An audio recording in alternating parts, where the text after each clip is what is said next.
The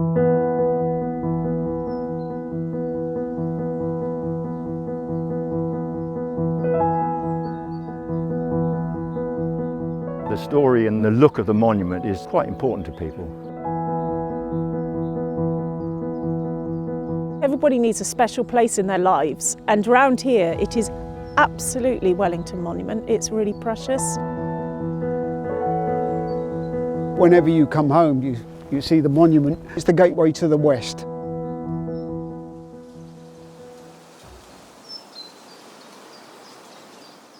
The foundation stone was laid in 1817. It was marked to commemorate the Duke of Wellington's success not long after the Battle of Waterloo. For the local community to be associated with him was fantastic, but it was only about 18 months after they laid the foundation stone that they ran out of money. It stood as a stump for the next few decades. It wasn't until the first Duke of Wellington passed away at the start of the 1850s that they finally got the money to complete the monument. And even then it's not quite as we see it today. It was a bit shorter, got hit by lightning a few times and rebuilt. Now we see it at its full height. What's important about it is it's one of these places that we've made it inalienable, which means the Trust is looking after this forever. The monument was falling down. The steps inside were falling down. It was fenced off. People couldn't go near it. It was dangerous. That real challenge of making sure we do restore it, and it is going to be here for future generations. You know, you can see and you'll hear, I'm sure, from many of the volunteers how important it is to the current generations. But it is a really important landmark, and it's a beautiful site. People really connect with this place. I think it's become a real focal point for people. It's something, when we were coming back as a child, you know, from holidays, if we could see the monument, we knew we were coming back to home. Virtually everybody in Wellington will be able to tell you that if they look out their window or open their gate in their garden, they can see the monument. It's very much part and parcel of local people and always has been. We have several things about the town which are absolutely unique, and the monument is one of them. People said, well, why do we need to save it anyway? It's a significant part of the southwest. You know, all the people travelling up and down the motorway, it's a signal to them that they've reached the southwest, and it's part of our heritage here in Wellington. I think it has brought Wellington together. We couldn't have let it fall down. It would have been a complete nightmare. It would have been so sad. It wasn't really an option. The fact that the monument is, in a sense, the symbol of the town, that is what has led to such popular support from the community. This has been such a long process. We've been in the planning of this for 4 or 5 years, so with an expert architect, engineer, and we spent a couple of years doing survey work and understanding the issues that the monument had.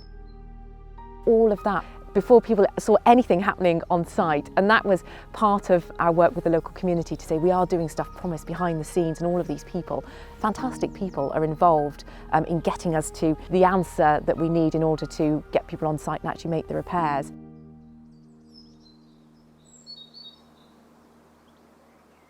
Three years the project really commenced. So lots of grants applied for, lots of bids put forward. They brought me in as a community fundraiser to get everybody involved, which has happened, which has been wonderful. So you've got the community helping, you've got further afield, you've got donors, etc. So everybody getting involved with the project. To be quite honest, when we first started, you could almost never have believed it would have been possible because it was such a huge task. There was a part of the libel fund which had to go to war memorials. So we applied for £1 million and got it.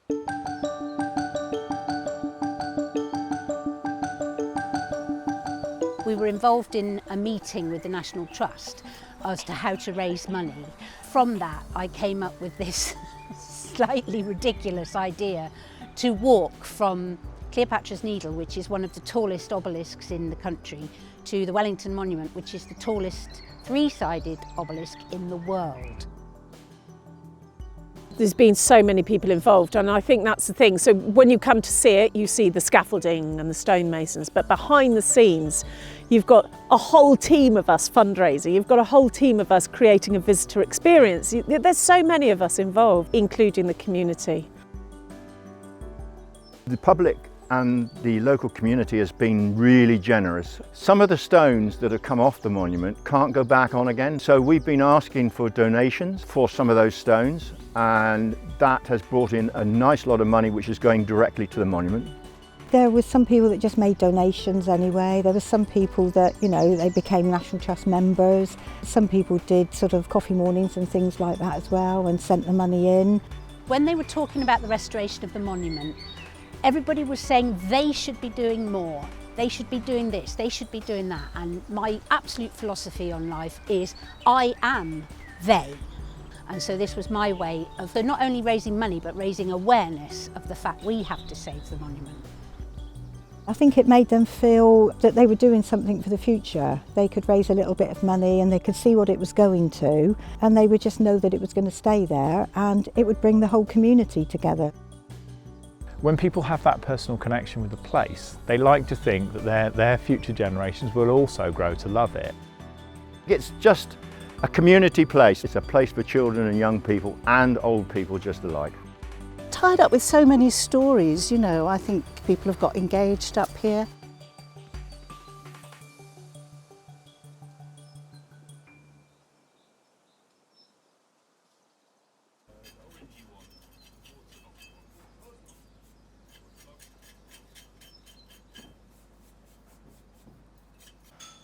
Some of these chaps here are master masons, and they've worked on cathedrals and other places that require this kind of artisan work.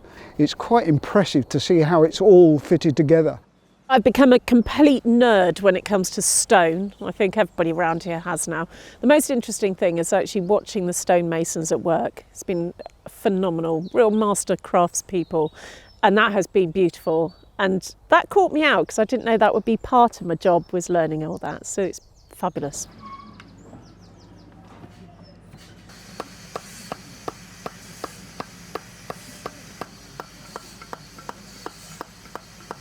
Most of the damage has just been from weathering. Because we're so exposed, it does get somewhat of a battering from the rain and the wind.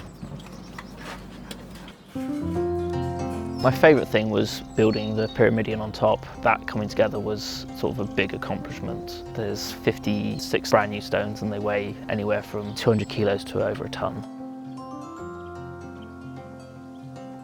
We feel sort of like we're honorary members of the community. We've been here for a year and a half, so we've got to know quite a few of the locals, the dog walkers, and through Emma, a lot of the people that work and live in Wellington. I think it's a sense of accomplishment at the end of the day. I can drive down the motorway and I can see this building sort of standing there going, I've done quite a lot of work on that building now. It's a bit of a legacy that you can leave behind. I feel so proud of the team that got this done and proud to be part of that team.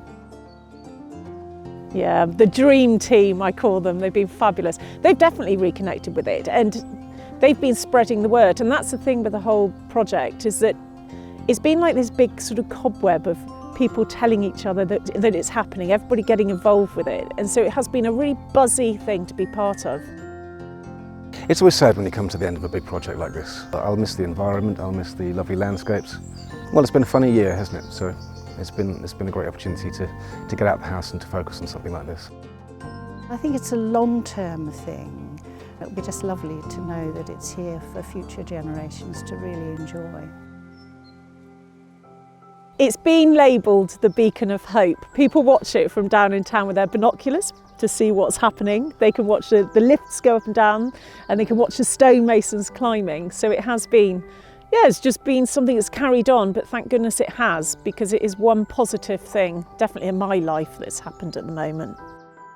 The National Trust did a brilliant job in the way they engaged specialists and they engaged students to learn from this process, to get involved. I mean, they used highly specialist techniques as well in their mapping of the stones.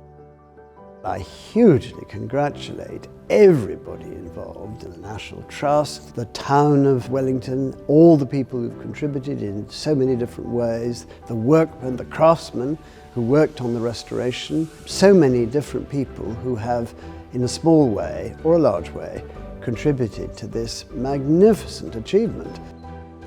Thanks to the National Trust to step in and say, yes, it is well worth repairing for the people and for future generations.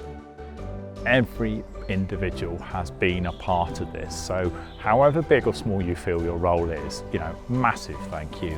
I hope all who've been involved feel rightly proud and feel a really good connection with this place and proud of what we've achieved together. It has been about that team effort to make it happen. The best bit has been the people. It's been meeting so many people of so many different worlds that have all come together, and our common theme is the monument. It's just nice to know that the building and structure is going to be there for years to come for other people to see and carry on through the generations. It has made a huge difference. Even just the number of visitors up there now has increased so much because the National Trust have taken on board not just the monument but its surrounding area. This has been such a long-standing thing that we've really worked so hard to deliver, and I want to say thank you to everyone that put their hands in their pockets or just got behind the project. From the local community, who I know really rallied around this, to all of the range of stakeholders, and people like Rebecca Pausch has really got behind this and made such a difference.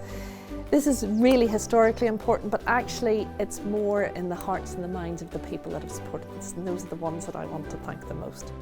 The monument is not just about the Battle of Waterloo, it's actually for everyone.